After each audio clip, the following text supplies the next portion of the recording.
মানুষের মধ্যে একতা নেই, মানুষের মধ্যে মিল নেই, মানুষের মধ্যে পরস্পর একে অপরের প্রতি মহব্বত ভক্তি ভালোবাসা নেই, সব উঠে গিয়েছে।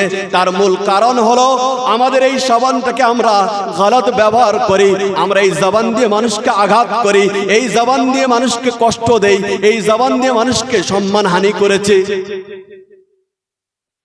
কে আছে যাকে আমি অসম্মানিত করব সে আমার পাশে দাঁড়াবে? যাকে আমি পরনিন্দা করব, যার সব কাজ নিয়ে চায়ের দোকানে আলোচনার টেবিল বসাবো, যার বিরুদ্ধে পঞ্চায়েত বসাবো, যার মান সম্মান হানি করার পরিকল্পনা করব, ষড়যন্ত্র করব, সেই সমস্ত মানুষগুলোকে কি সমাজের ঐক্য একতার জন্য আর দলবদ্ধ হয়ে কোন কাজে ঝাঁপিয়ে পড়ার জন্য পাশে পাবো? কোনদিনের জন্য পাবো না। তাই নবী করিম সাল্লাল্লাহু আলাইহি ওয়াসাল্লাম এই জবানটাকে ধরে বললেন, এই জবানের সমস্ত গুনার দ্বারায় মানুষের ঐক্যতাকে নষ্ট করে, মানুষের সমাজ ব্যবস্থাকে নষ্ট করে, মানুষের মধ্যে যে মিল মহব্বত ভালোবাসা থাকে সেই মিল মহব্বত আর ভালোবাসাকে নষ্ট করে দেয়। তাই আল্লাহ রাসূল বললেন যে নাজাত পেতে চাও, জান্নাত পেতে চাও, আল্লাহকে খুশি করতে চাও, আমি হাবিবুল্লাহ, আমি রাসূলুল্লাহ, আমাকে কি খুশি করতে চাও? এর জন্য উপায় হলো তোমার জবানকে তুমি কন্ট্রোল করো, তোমার জবানকে তুমি হেফাজত করো।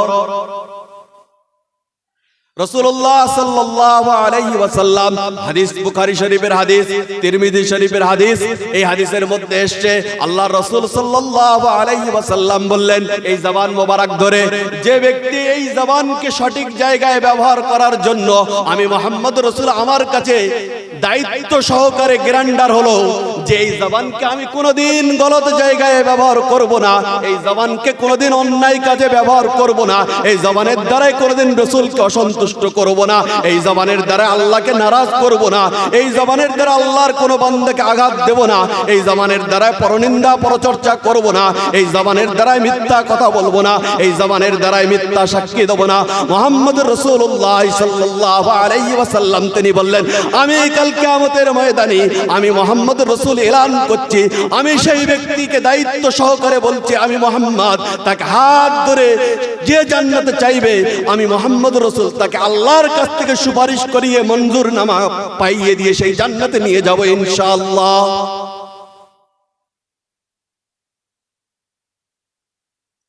আল্লাহ রাসূল বললেন যে জবানকে যে হেফাজত করবে আমি মুহাম্মদ সাল্লাল্লাহু আলাইহি ওয়াসাল্লাম দায়িত্ব সহকারে বলছি, আমি তাকে হাত ধরে জান্নাতে নিয়ে যাব।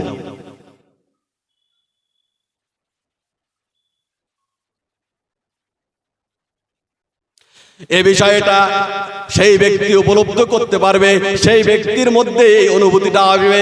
আমাদের গ্রামের যদি কোনো মহামান্য ব্যক্তি হয় আর কোনো নিচু শ্রেণীর কোনো মানুষ যদি হয়, সেই মহামান্য ব্যক্তি যদি কোনো নিচু শ্রেণীর মানুষের হাত ধরে যদি বলে, চলো ভাই আজকে আমার বাড়িতে তোমার খাবার ব্যবস্থা আছে, চলো ভাই আজকে আমি তোমাকে এই কাজটা করে দেবো, চলো ভাই আজকে আমি তোমার জন্য এই কাজের সহযোগী হব, তখন সেই নিচু শ্রেণীর মানুষটা এই উঁচু শ্রেণীর মানুষের সঙ্গে পাওয়ার কারণে সে তার দিলটা কত উদার হবে, তার মনটা কত খুশি হবে, তার অন্তরটা খুশিতে কাঁপবে, তার অন্তরটা খুশিতে আনন্দে উৎফুল্লে উঠবে।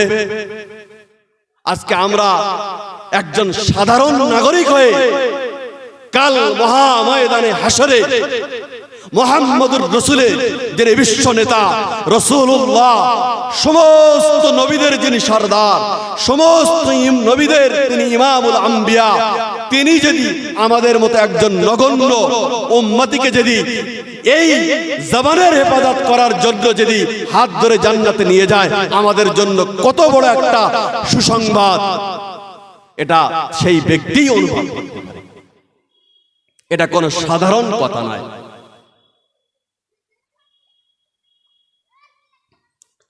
তাই আল্লাহ পাক কোরআনে কারীমের মধ্যে সূরা তাহরিমের মধ্যে ঘোষণা দিয়েছেন, ইয়া আইয়ুহাল্লাযীনা আমানু কু আনফুসাকুম ওয়া আহলিকুম নারা,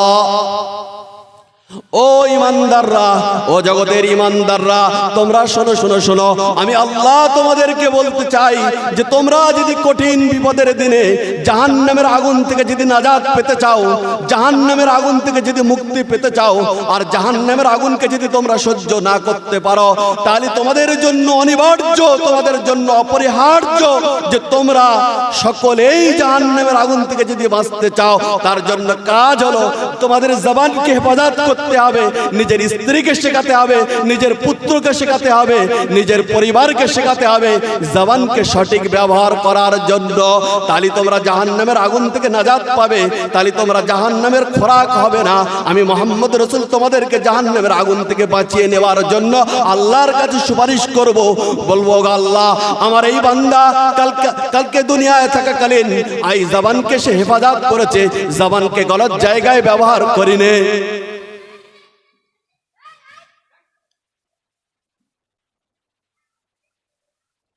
আল্লাহ পাক কোরআনের মধ্যে বলছেন কু আনফুসাকুম ওয়া আহলিকুম নারা,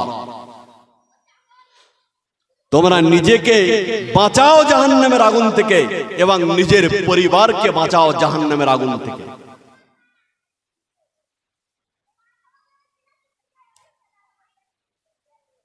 আজকে আমাদের ঘরের সন্তানরা, আজকে আমাদের ছেলেরা মেয়েরা যারা এখনো শিশু, তাদেরকে আমরা তরবিয়াত করছি না, তাদেরকে আমরা শিক্ষা দিচ্ছি না, তাদেরকে আমরা আদর্শবান করে তুলছি না। এর কারণ হলো এটাই যে আমাদের কাছে বেদিনদের কৃষ্টি কালচার আর বেদিনদের বিভিন্ন রকমের সমস্ত নোংরা জিনিস, মিথ্যা শেখানোর জিনিস, মিথ্যা বলার জিনিস, মিথ্যা বানানোর জিনিস, মিথ্যা দেখানোর জিনিস সব কিছু আমাদের ঘরে ঘরে চলে এসেছে। আমাদের ঘরে ঘরে সন্তানরা মিথ্যা তাদের যন্ত্র থেকে শিখছে, মিথ্যা তাদের অভিনয় থেকে শিখছে, মিথ্যা তাদের বলার থেকে শিখছে, মিথ্যা তাদের কর্ম থেকে শিখছে, মিথ্যা তাদের কৃষ্টি কালচার থেকে শিখছে। আর আমরা গার্জিয়ান হয়ে, আমরা পিতা হয়ে তাদেরকে ওই মিথ্যার থেকে বিরত রাখতে পারছি না, তাদেরকে ওই মিথ্যার বেদিনদের সয়লাবের হাত থেকে রক্ষা করতে পারছি না। আমরাও জাহান্নামের খোরাক হচ্ছি আর তাদেরকেও জাহান্নামের খোরাক বানাতে চলেছি।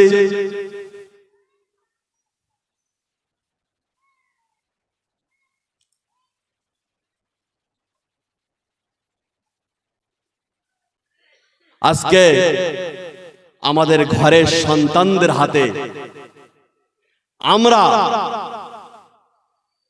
স্বতঃস্ফূর্তে গার্জেনের ভূমিকা আদায় করার জন্য মোবাইল হাতে তুলে দিচ্ছি। আজকের সময় মোবাইল হলো সব থেকে বড় ভয়ঙ্কর টিভি, আজকের সময়ের মোবাইল হলো সব থেকে বড় ফিতনা, আজকের যুগের মোবাইল হলো সব থেকে বড় গুনার মাধ্যম, আজকের যুগের মোবাইল হলো সব থেকে বড় আল্লাহকে অসন্তুষ্ট করার মাধ্যম, আজকের যুগের মোবাইল হলো সব থেকে বড় আল্লাহর সঙ্গে সম্পর্ক বিচ্ছেদ করার মাধ্যম, আজকের যুগের বড় মোবাইল হলো সব থেকে স্বামী স্ত্রীর মাঝখানে বিচ্ছেদ হওয়ার মাধ্যম, আজকের যুগের মোবাইল হলো পিতা এবং পুত্রের থেকে দূরত্ব থাকার মাধ্যম। আর ছোট থেকে সেই মোবাইল গার্জেন হয়ে সেই মোবাইল স্বতঃস্ফূর্তে কিনে নিজের সন্তানের দাবি পূরণ করছে। দাবি পূরণ করার নতিজা আর রেজাল্ট হল এটাই, আজকে সন্তান আমার থেকে দূরে আছে, আজকে সন্তান তার মায়ের থেকে দূরে আছে, আজকে সন্তান শিক্ষার থেকে দূরে সরে আছে, আজকে সন্তান সমাজ ব্যবস্থার থেকে দূরে সরে আছে, আজকে সন্তান মসজিদে মুয়াজ্জিন বলছে হাইয়া আলাস সালাহ এই নামাজ থেকে দূরে সরে আছে, আজকে সন্তান কোরআন থেকে দূরে সরে আছে, আজকে সন্তান মানবিক পরিচয় থেকে দূরে সরে আছে। নিজেকে মানবিক পরিচয় দেওয়ার মতো ওই সন্তানের কাছে কোনো সময় নেই। মা ডাকছে, ওগো আমার বাবা, ওগো আমার লাল, তুমি খেয়ে নাও, খেয়ে নাও, খেয়ে নাও, আমি তোমার জন্য ভাত তুলে অপেক্ষা করছি। সন্তান তখন মোবাইলে গেম খেলছে। সন্তান তখন মোবাইলে কোনো নেকেড পিকচার দেখছে, সন্তান তখন মোবাইলে কোনো নাটক দেখছে, সন্তান তখন মোবাইলে কোনো ফিল্ম দেখছে, সন্তান তখন মোবাইলে মিথ্যা ঘটনা দেখছে, সন্তান তখন বেদিনদের ছয় লাভ করা ঈমান লুটে নেবার মতো প্রোগ্রাম দেখছে।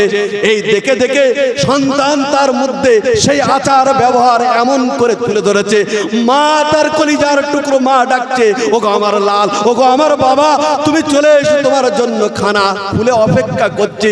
ও লালের কোনো খবর নেই, মা কি জিনিস, মা যে তার কলিজার টুকরো তার কোনো খবর নেই।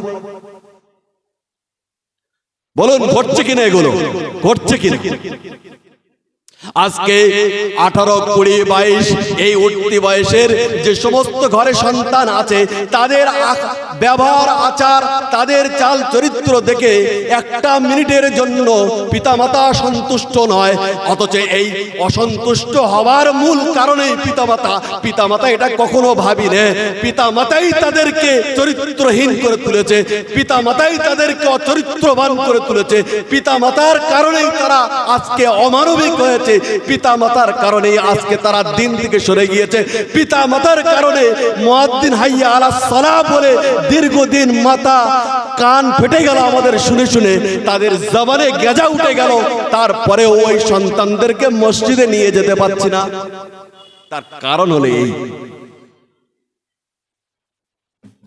এমন কোন জায়গা নেই যে আজকে মোবাইল, যার মধ্যে নেটের মাধ্যমে যত প্রোগ্রাম আসছে সমস্ত প্রোগ্রামটাই মিথ্যা আর জাল, যেটা আমাদের অমানবিক করে তুলছে, যা আমাদেরকে অসামাজিক করে তুলছে, যা আমাদেরকে দিন থেকে দূরে সরিয়ে দিচ্ছে, যা আমাদের মধ্যে গোনা করা এবং মিথ্যা বলা হেয়স্ত্র করে তুলছে। আজকে মোবাইল আজকে মানুষের কাছে কত বড় জিনিস হয়ে গিয়েছে। দেখুন, একটা ঘরের 3 থেকে 4, 4 থেকে 5 এই বয়সের শিশু সন্তানরা তারা মোবাইলের প্রতি এত আগ্রহ নিয়েছে, তারা মোবাইলের প্রতি এত আকৃষ্ট হয়েছে, এগুলো ভাবনার অবকাশ নেই আমাদের কাছে। তার খাওয়া, তার ঘুম, তার শান্ত করার থেকে নিয়ে শুরু করে তার সমস্ত কাজগুলোকে মা মোবাইলের মাধ্যমেই করেই নিচ্ছে। সন্তান বলছে মা আমি খাবো না, সেই ছোট বাচ্চাকে মোবাইলের প্রোগ্রাম ছেড়ে দিয়েছে, সেই বাচ্চা খাচ্ছে। সেই বাচ্চা বলছে মা আমি ঘুমাবো না, মা তার সামনে মোবাইলের প্রোগ্রাম খুলে দিয়েছে, সেই দেখতে দেখতে ঘুমিয়ে পড়ছে। মা আমি গোসল করব না, মা আমি এই কাজটা করব না, মা তাকে ঠান্ডা করার জন্য, মা তাকে শান্ত করার জন্য মোবাইল খুলে দিচ্ছে। মোবাইল খুলে দেওয়ার পরে ওই মোবাইলের মিথ্যা প্রোগ্রামগুলো, কালচারহীন প্রোগ্রামগুলো, ঈমান বিরোধী প্রোগ্রামগুলো, কোরআন বিরোধী প্রোগ্রামগুলো তারা দেখছে। ছোট থেকে দেখতে দেখতে তাদের মনের মধ্যে এমন একটা জায়গা নিয়ে নিচ্ছে, যখন তারা বড় হয়ে যাচ্ছে তাদের আমাদের মতো মৌলবীদের কোনো কথা, কোরআনের কথা, হাদিসের কথা, মুয়াজ্জিনের কথা, ইমামের কথা, কোনো কথাই তার হৃদয়ে গাঁথে না। সবটাই যেন তার উল্টো উল্টো মনে হচ্ছে, সবটাই যেন তার কাছে বিষ মনে হচ্ছে। এটা যেন বিষ, এটা কিভাবে উগরে ফেলবো, এটা আমি যেন এমন মনে হচ্ছে। কোন জায়গায় কোরআনের কথা বললে যেন আমাদের যুবকের গা যেন জ্বালা করছে, তারা আঙুল দিয়ে যেন পাশ দিয়ে পালিয়ে গেলে তারা বাঁচতে পারে, এরকম পরিস্থিতি হয়ে গিয়েছে। তাই আল্লাহর রাসূল বলছেন একটা কথা, আমলিক নফস লিসানাক, যাই করো এই জবান দিয়ে কোনো গুনাহ করলে হবে না। এই জবানের ব্যবহার কন্ট্রোল করো, এই জবানকে নিজের আয়ত্তে নিয়ে এসো। এই জবান দিয়ে যত প্রোগ্রামের নোংরা প্রোগ্রাম আছে সব শিখে এই জবানকে গলত ব্যবহার করছে। মিথ্যা বলা শেখানো হচ্ছে, মিথ্যা সাক্ষী দেওয়া শেখানো হচ্ছে, মিথ্যা প্রোগ্রাম বানানো শেখানো হচ্ছে, সব মোবাইলের মধ্যে আছে। আমরা দেখছি, আমাদের ঘরের সন্তানরা দেখছে, আমরা নিজে আদেও জানি না ওটা মিথ্যা বলা শেখানো হচ্ছে, ওটা মিথ্যা ঘটনা সাজিয়ে প্রকাশ করা হচ্ছে। এগুলো তারা দেখছে, দেখার পর সেগুলো তারা নিজের মধ্যে নিয়ে আসছে, অথচ আমরা জানি না। আমাদের সেই অনুভূতিটুকু নেই যে এই মোবাইলের এই সমস্ত প্রোগ্রামগুলো দেখার পরে এর একটা রিএফেক্ট তার উপরে পড়বে। সে এর থেকে খারাপ হয়ে যাবে, এর আখলাক, এর কালচার, এর ক্যারেক্টার লস হয়ে যাবে, লুজ হয়ে যাবে, এটা আমরা বুঝতে পারছি না।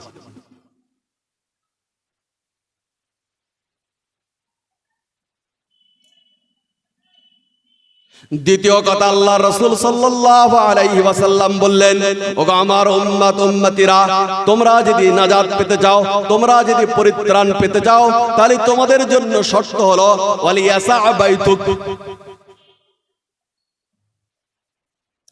আজকে আমরা সবকিছু আনন্দ, উৎসব, মনোরঞ্জন সবকিছু ফিল করছি ঘরের বাইরে। মনের শান্তির খোরাক ঘরকে মনে করছি না, নিজের বাড়িকে মনে করছি না। যা কিছু করছি মনে করছি যে আনন্দ ঘরের বাইরে, মনোরঞ্জন ঘরের বাইরে। আমার মনের মধ্যে কাজ করে করে একঘেয়েমি এসে গিয়েছে, এই একঘেয়েমিকে দূর করার জন্য ঘরের বাইরে। কিন্তু বিশ্ব রাসূল হাবিবুল্লাহ রাসূলুল্লাহ মুহাম্মদ রাসূলুল্লাহ সাল্লাল্লাহু আলাইহি সাল্লাম বললেন, আমার উম্মত উম্মতিরা শুনে রেখে দাও, নাজাত ঘরের বাইরে নেই, নাজাত ক্লাবে নেই, নাজাত চায়ের দোকানে নেই, নাজাত পার্কে নেই, নাজাত ক্রিকেট খেলার মধ্যে নেই, নাজাত ফুটবল খেলার মধ্যে নেই, নাজাত মনোরঞ্জন করার মধ্যে নেই। নাজাত যদি পেতে চাও তাহলে তোমরা শুনে রেখে দাও, একটাই নাজাত, সেটা হলো নিজের ঘরকে সর্বসময়ের জন্য আল্লাহর জিকিরে দিয়ে, আল্লাহর প্রশংসা দিয়ে, রসুলের দরুদ দিয়ে, রসুলের জীবনের সুন্নাহ দিয়ে তোমার ঘরকে সাজাও, তোমার ঘরকে প্রশস্ত করো। ওয়ালিয়াসা বাইতুক, ঘরকে প্রশস্ত করো। ঘরকে কিভাবে প্রশস্ত করবে? ঘরের প্রশস্ততা হলো এটাই যে তুমি ঘরে ঢোকো, ঘরে ঢোকার সঙ্গে সঙ্গে তুমি সালাম দিয়ে দাও, আর ঘর থেকে যখন তুমি বার হবে সালাম দিয়ে দাও। তোমার ফার্স্ট ও সালাম, তোমার লাস্ট ও সালাম। যখন কোন পুরুষ নিজের বাড়ির থেকে যখন বার হবে, নিজের পিতা মাতা, নিজের স্ত্রী, নিজের সন্তান সকলের উপস্থিতিতে তিনি বার হচ্ছেন বাইরের জগতে কর্মের জন্য, রুজি রোজগার তালাশ করার জন্য। তো তাদের উপস্থিতিতে যখন বলে আসছে আসসালামু আলাইকুম, আমি চললাম, সকলের মনটা তখন খুশিতে উদ্ভাসিত, সকলের মনটা তখন কত বড় হয়ে গিয়েছে। মা মনে করছে আমার সন্তান কত ভালো, আল্লাহর নাম নিয়ে দুয়া দিয়ে তিনি পৃথিবীর বুকে এসছে, আল্লাহর নাম নিয়ে, আর আমাদেরকে দুয়া দিয়ে তিনি ঘরের বাইরে গিয়েছে রুজি তালাশ করতে। স্ত্রী মনে করছে আল্লাহর নাম নিয়ে আমাদেরকে দুয়া দিয়ে তিনি রুজি তালাশ করতে গিয়েছে। পিতা মনে করছে আমার সন্তান আল্লাহর নাম নিয়েছে, আমাদেরকে দুয়া দিয়ে তিনি রুজি তালাশ করতে বার হয়ে গিয়েছে। সন্তান দেখছে আমার আব্বা সালাম বিনিময় করে, কুশল বিনিময় করে, আল্লাহর নাম নিয়ে আমাদের দোয়া দিয়ে আমার আব্বা আমাদের জন্য কপালের ঘাম পায়ে ঝরিয়ে রুজি তালাশ করতে চলেছে।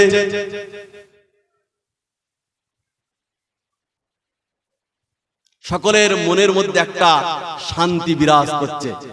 সালাম দিয়ে যখন বার হয়েছে, সকলের মনের মধ্যে একটা খুশি, সকলের মনের মধ্যে একটা শান্তি। এইটাই হলো ঘরের মধ্যে প্রশস্ততা এসেছে। আপনি যদি সালাম দিয়ে বার না হন, আপনার আব্বা ওখানে, আপনার আম্মা ওখানে, আপনার স্ত্রী ওখানে, আপনার সন্তান ওখানে, আপনার মা কি খায়, আপনার আব্বা কি খায় আপনার জানা নেই, আপনার স্ত্রী কি করছে আপনার জানা নেই, আপনার সন্তান মোবাইল নিয়ে গেমে মত্ত আছে কি ওই ঘরে আছে, কি করছে আপনি জানেন না। আপনি আপনার মতো কাজের ব্যাগ কাঁধে ঝুলিয়ে নিয়ে আপনি আপনার মতো বেরিয়ে এসেছেন। এ ঘরটা সংকীর্ণ হলো, এ ঘরটা প্রশস্ত হলো না, এ ঘরের মধ্যে কোনো শান্তি নেই, এ ঘরের মধ্যে কোনো উন্মুক্ততা নেই, এ ঘরের মধ্যে কোনো উদ্ভাসিত নেই। এ ঘরটা যেন একটা কুড়ে ঘর, একটা আধার জিনিস, এর মধ্যে কোনো আলো নেই। এটা যেন একটা সংকীর্ণতায় ভুগছে। এই ঘরের মধ্যে মা যেন ছেলেকে চেনে না, ছেলে যেন মাকে চেনে না। যখন আপনি সালাম দিয়ে আসবেন সকলেই মনে করবে আমার সন্তান আল্লাহর নাম নিয়ে আমাদের দোয়া দিয়ে কর্মের জন্য বার হয়েছে। সকলের মনের মধ্যে একটা খুশি আসবে। এই খুশিটার নাম হলো শান্তি, এই খুশিটার নাম হলো নাজাত, এই খুশিটার নাম হলো সুন্নাহ।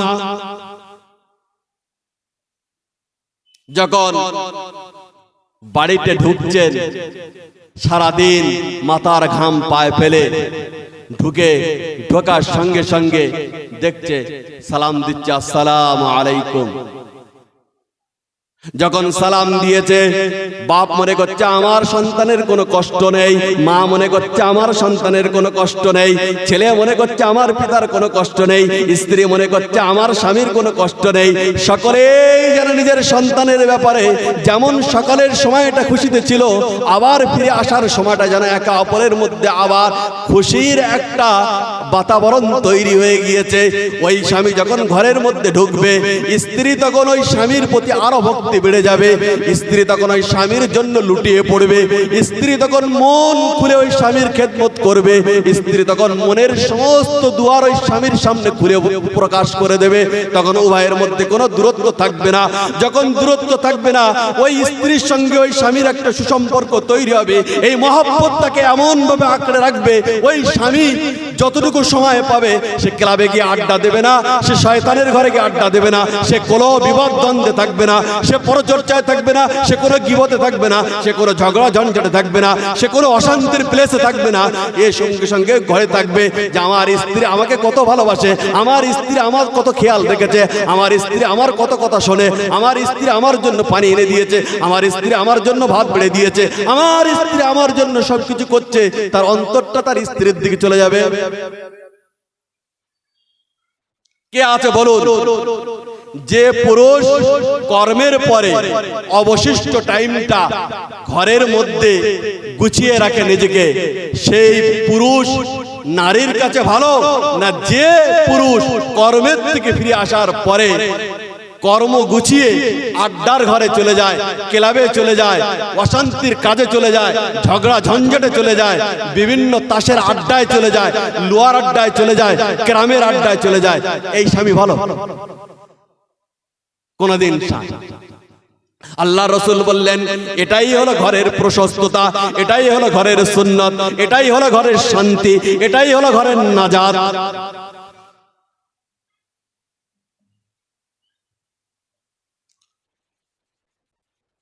বাপ সকাল হয়েছে, সালাম নেই কালাম নেই, বাপ নিজের মতো গুছিয়ে নিয়ে কাঁধে ব্যাগ ঝুলিয়ে নিয়েছে, মোটরসাইকেল স্টার্ট দিয়েছে, চলে গিয়েছে কর্মে। ফের কর্ম গুছিয়ে বাড়িতে ফিরেছে, নিজের কাঁধের ব্যাগটা রেখেছে। স্ত্রী জানে না, সন্তান জানে না, কেউ জানে না। বাপ চলে গিয়েছে জুয়ার আড্ডায়, বাপ চলে গিয়েছে ক্লাবে, বাপ চলে গিয়েছে বিভিন্ন রকম কুকাজে লিপ্ত হতে, বিভিন্ন রকম গুনার কাজে। সন্তান জানে না।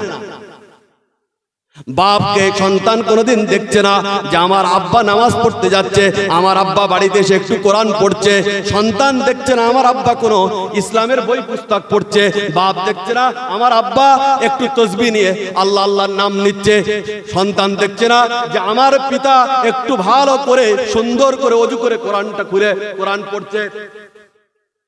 সন্তান দেখতে দেখতে 2 বছর 3 বছর 4 বছর 5 বছর 6 বছর 10 বছর 15 বছর, এখন সন্তান আয়ত্তের বাইরে চলে গিয়েছে। এখন বাপ বুড়ো হয়ে গিয়েছে, বাপের রস গুড়িয়ে এসছে। এখন বাপ মনে করছে একটু কোরআন পড়বো, মনটা হচ্ছে যেন সন্তানকে বলি বাবা কাছে আয়। এখনো সন্তান বাপের কোনো তোয়াক্কা করবে না, কারণ তুমি বাপ হয়েছো। তুমি সন্তানকে দেখাওনি কোনোদিন যে বাবা আমি এই ভেবে মানুষ হয়েছিলাম, আমাদেরকে এই ভেবে কোরআন পড়তে হয়, ঘরটাকে এই ভেবে সাজাতে হয়। বাবা আমি বাড়িতে আসলে আমি এই তসবিহ হাতে করে নেব, আমি বাড়িতে আসলে মুসল্লাটা বিছিয়ে নামাজ পড়বো, আমি একটু কোরআন পড়বো, তুমি একটু দেখো। এগুলো আমার সন্তানকে আমি দেখাতে পারিনি, এগুলো আমার সন্তানকে শেখাতে পারিনি, এগুলো আমার সন্তানের হাতে করে তার চরিত্রের মধ্যে দিতে পারিনি। আজকে যে সন্তান আমার আয়ত্তের বাইরে চলে গিয়েছে, আমি গার্জিয়ান হয়ে সন্তান ব্যাপারে এত অভিযোগ করছি, আজকে অভিযোগ করে হাতে মাটি ছাড়া আর কিছুই আসবে না। ও সন্তান তোমার আয়ত্তে নেই, ও সন্তান তোমার আয়ত্তের বাইরে চলে গিয়েছে। কি করে হবে? কতটা সহজ?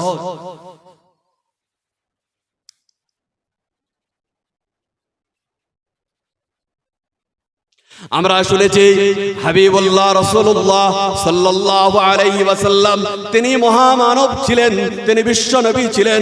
তানার ব্যাপারে হযরত আম্মা জান আয়েশা রাদিয়াল্লাহু তাআলা আনহা জিজ্ঞাসা করা হয়েছিল ওনাকে, বলছে ও আম্মা জান আয়েশা আপনি বলুন নবী করিম সাল্লাল্লাহু আলাইহি ওয়াসাল্লাম যখন ঘরের বাইরে দিনের দাওয়াতের কাজ সেরে যখন ঘরের মধ্যে প্রবেশ করেন, ঘরের মধ্যে প্রবেশ করার পরে তিনি কি কাজ করতেন? আম্মা জান আয়েশা রাদিয়াল্লাহু তাআলা আনহা বললেন নবী করিম সাল্লাল্লাহু আলাইহি ওয়াসাল্লাম যখন ঘরে প্রবেশ করতেন সালাম দিয়ে প্রবেশ করতেন, সালাম দেওয়ার পরে তিনি ওযু ইস্তেঞ্জার কাজে ব্যস্ত হতেন, ওযু ইস্তেঞ্জার কাজে ব্যস্ত সেরে তারপরে তিনি দাঁত মাজতেন, দাঁত মেজে নিজে ফ্রেশ হয়ে নিতেন। ফ্রেশ হয়ে যাওয়ার পরে তিনি জিজ্ঞাসা করতেন আম্মা জান আয়েশাকে, ও আমার কলিজার টুকরো, আমার লালমণি, বলো বলো তোমার হাতের কোনো কাজ আমাকে করে দিতে হবে কিনা? যখন আম্মা জান আয়েশা বলতেন এই কাজটা একটু করে দিলে ভালো হবে, নবী করিম সাল্লাল্লাহু আলাইহি ওয়াসাল্লাম নিজের সহধর্মিণী হযরত আম্মা জান আয়েশা রাদিয়াল্লাহু তাআলা আনহার কাজে হাত বাটিয়ে দিতেন, নিজে কাজটা করে দিতেন। এটাই হলো ঘরের প্রশস্ততা, এটাই হলো ঘরের সুন্নাত, এটাই হলো ঘরের শান্তি।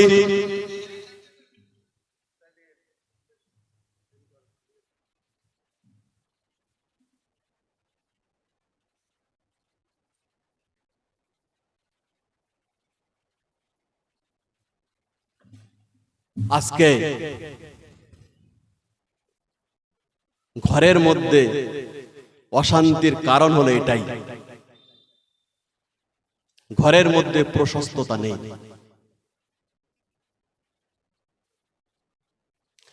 ঘরের মধ্যে প্রশস্ততা মুহাম্মদ রাসূলের জীবন আদর্শের মধ্যে আছে। ঘরের মধ্যে ঘরের সুন্নাহ কেমন হবে মুহাম্মদুর রাসূলুল্লাহ সাল্লাল্লাহু আলাইহি সাল্লামের ক্যারেক্টারের মধ্যে আছে।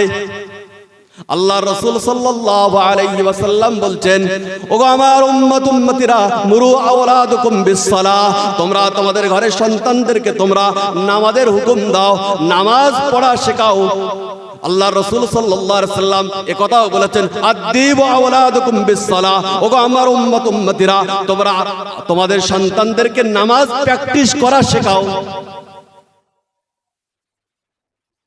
যেমন বলেছেন নামাজ পড়ার আদেশ করতে, পাশাপাশি তিনি এ কথাটাও বলেছেন নামাজ পড়ানোর প্র্যাকটিস করাও।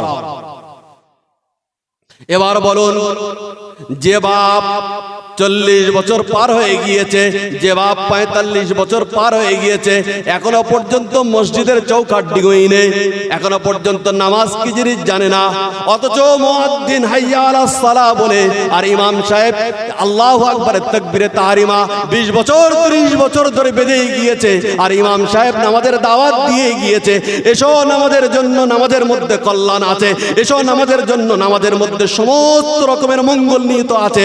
আর আমরা সেই মুয়াজ্জিন আর ইমামের কথা বুড়ো আঙুল দেখিয়ে 45 বছরটা আমি এই ভেবেই চলেছি। ছেলে কোথায়? আপনি যতই মনের কাছে এই আশা রাখেন না আমার ছেলে এই হোক, আমার ছেলে ওই হোক, যতক্ষণ না পর্যন্ত আপনি নিজে কিছু করবেন না, এর থেকে বড় শিক্ষা পৃথিবীতে আর কিছু হতে পারে না। কারণ পিতা মাতা হলো প্রতিটা সন্তানের জন্য প্রাথমিক আদর্শ বিশ্ববিদ্যালয়, প্রাথমিক আদর্শ বিশ্ববিদ্যালয়, এটা শুনতে হবে। প্রতিটা সন্তানের জন্য পিতা মাতা হলো প্রাথমিক আদর্শ বিশ্ববিদ্যালয়।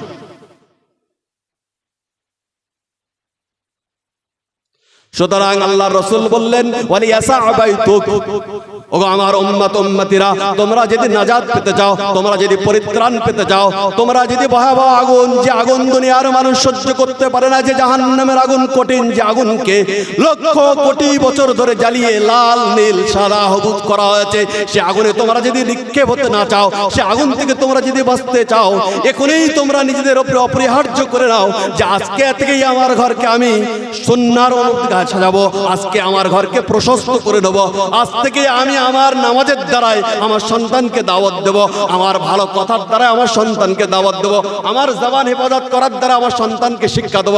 ওগো আমার সন্তান, ওগো আমার কলিজার টুকরো, এইভাবে জবানকে হেফাজত করতে হয়, এইভাবে ঘরকে প্রশস্ত করতে হয়, তাহলে আমরা নাজাত পাবো। বিশ্বনবী হাবিবুল্লাহ রাসূলুল্লাহ সাল্লাল্লাহু আলাইহি ওয়াসাল্লামকে সাহাবারা জিজ্ঞাসা করেছিলেন, ইয়া রাসূলুল্লাহ, আর একটি জিনিস তো আপনি বলেছিলেন পরিত্রাণ পাওয়ার উপায় হিসেবে আরো একটি জিনিস আপনি বলেছিলেন, সেই তৃতীয় জিনিসটি কি ইয়া রাসূলুল্লাহ, আপনি আমাদেরকে একটু বলে দিন। হুজুর সাল্লাল্লাহু আলাইহি ওয়াসাল্লাম বললেন, আবকি আলা খাতিয়াতিক। মানুষ যতক্ষণ না পর্যন্ত নিজের মধ্যে অনুভূতি জাগাতে পারবে না, নিজের মধ্যে যতক্ষণ না পর্যন্ত এই খেয়াল তৈরি করতে পারবে না, ততক্ষণ না পর্যন্ত মানুষ পরিত্রাণ পাবে না। সেটা হলো কি, আমি পাপী, আমি অন্যায় করেছি, আমি অন্যায্য করেছি, আমি পাপাচার পাপিষ্ঠ আল্লাহর নিকৃষ্ট বান্দা, আমার জীবনের সব কাজ ভুলভাল হয়ে গিয়েছে, আমি সারা জীবন পর ধরে গুনাহ করেছি, আমার জীবনটা গুনাহে কলুষিত হয়ে গিয়েছে, আমি গুনার অন্ধকারের সাগরে ডুবে গিয়েছি। যতক্ষণ এই অনুভূতি আমার জীবনে আসবে না, ততক্ষণ না পর্যন্ত সেই ব্যক্তির জীবনে নাজাত নেমে আসবে না, ততক্ষণ না সেই ব্যক্তি জীবনে সুখ নেমে আসবে না, পারিবারিক জীবনে সুখ নেমে আসবে না, সন্তানকে নিয়ে সে সুখী হতে পারবে না, নিজের পরিবারকে নিয়ে সুখী হতে পারবে না। সে মৃত্যুর পরে কঠিন আগুনে তাকে ঝাঁপিয়ে পড়তেই হবে, সেখান থেকে পরিত্রাণ সে পাবে না যতক্ষণ না পর্যন্ত মানুষ নিজের জীবনে এই জিনিসটা অনুভূতি নিয়ে আসবে না। সুতরাং আমরা দিন ঘড়ির কাঁটা এগিয়ে গেল মানে হলো আমার মৃত্যুর কাঁটা এগিয়ে আসছে। মৃত্যুর ব্যাপারে আল্লাহর অবিচল ঘোষণা, অটল ঘোষণা, যে ঘোষণা কখনো সিদ্ধান্ত পরিবর্তন হবে না। লা ইস্তাখিরুনা সাআতাও ওয়া লা ইস্তাকদিমুন। ওগো বিশ্ববাসী, শুনে রেখে দাও, আমি আল্লাহ দ্ব্যর্থহীন কণ্ঠে ঘোষণা দিচ্ছি, মৃত্যু এমন একটি আমার অচল ফয়সালা, যেটা এক সেকেন্ড আগেও আসবে না, যেটা এক সেকেন্ড পরেও আসবে না, অনিবার্য আসবেই আসবেই আসবেই। সুতরাং আমি আপনি ঘড়ির কাঁটা এক মিনিট টাক করে বাজছে মানে হলো মৃত্যু একটু আগিয়ে আসছে। সেই মৃত্যু কখন এসে আমার দুয়ারে দাঁড়িয়ে হাজির হয়ে আমাকে লাভবাহিক দেবে, আমাকে ডাকবে, আমাকে কখন আহ্বান করবে আমার জানা নেই। সুতরাং সেই মৃত্যুর ভয়কে নিজের অন্তরে জন্মে নিয়ে, সেই মৃত্যুর ভয়কে নিজের মনের মধ্যে রেখে কি করা উচিত?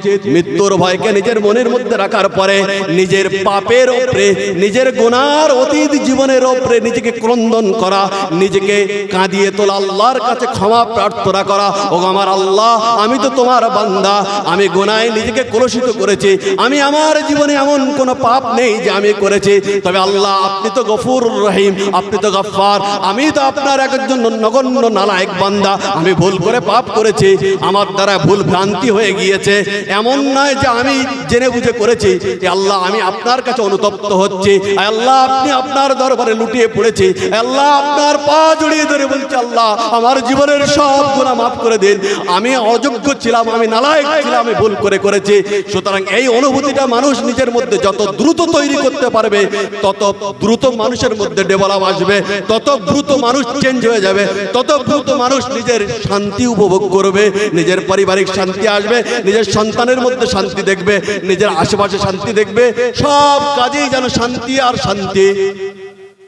তাই আল্লাহ রাসূল বললেন, আবকি আলা খাতিয়াতি, নিজের পাপের উপরে একটু কাঁদো, নিজের পাপের অনুশোচনা করো, নিজের পাপগুলোকে নির্জনতায় গিয়ে একটু ভাবো।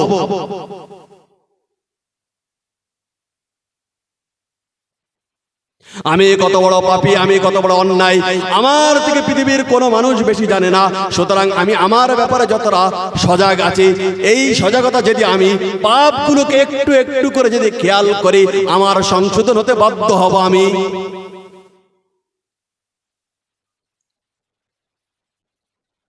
সুতরাং আমি বলেছিলাম,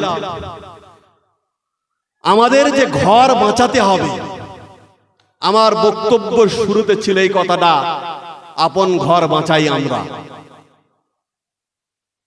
তো আল্লাহর রাসূল তিনি রাহমাতাল লিল আলামিন, তার পৃথিবীতে আসাটাই হলো এত বড় দয়া বিশ্ববাসীর জন্য, জগতের জন্য, আমাদের ছোট ব্রেনে কল্পনা করা যাবে না।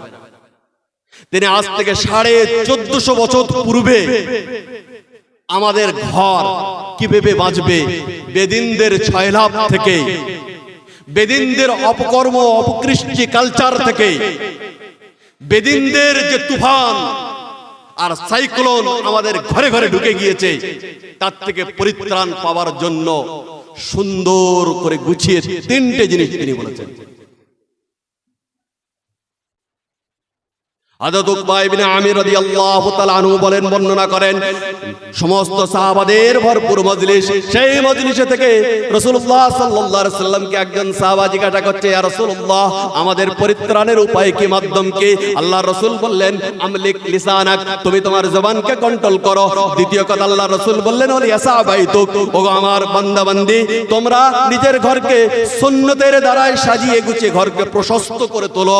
আর তৃতীয় কথা আল্লাহর রাসূল যেটা বলেছিলেন সেটা হলো এটাই, অবকে আলা খাতিয়াতিক, নিজেকে সবসময় পাপী মনে করো, পাপের অনুশোচনা তৈরি করো নিজের মধ্যে, অন্যায় অন্যায্য কাজের অনুশোচনা তৈরি করে নিজেকে পাপী মনে করে আল্লাহর দরবারে কাঁদো। কাঁদতে কাঁদতে হৃদয়টা এমন তৈরি হয়ে যাবে, সর্বক্ষেত্রে তুমি শান্তি অনুভব করবে। এর মধ্যেই নাজাত আছে, এর মধ্যেই শান্তি আছে, এর মধ্যেই সুখ আছে।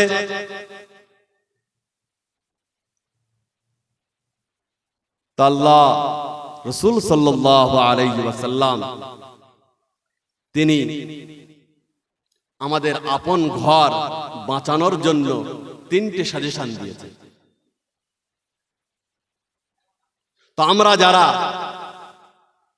পিতা, আমরা যারা মাতা, সকলের কাছে আমার করজোড়ে আবেদন হলো এটাই, যে আমরা আমাদের ঘরকে বাঁচানোর জন্য আল্লাহর রসুলের যে সাজেশন আমরা শুনলাম, আল্লাহর রসুল যে উপায় আর মাধ্যম আমাদেরকে বলে দিয়েছেন, আমরা নিজেদের ঘর বাঁচানোর জন্য, নিজের সন্তানের ভবিষ্যৎকে বাঁচানোর জন্য আমরা আমলে নিয়ে আসব, এটাই আশা করছি। আর আল্লাহর কাছে আমরা দোয়া করি, আল্লাহ রাব্বুল আলামিন আমাদেরকে আমল করার তৌফিক দান করুক। সকলে বলে আল্লাহুম্মা আমিন। এখানেই আমি আমার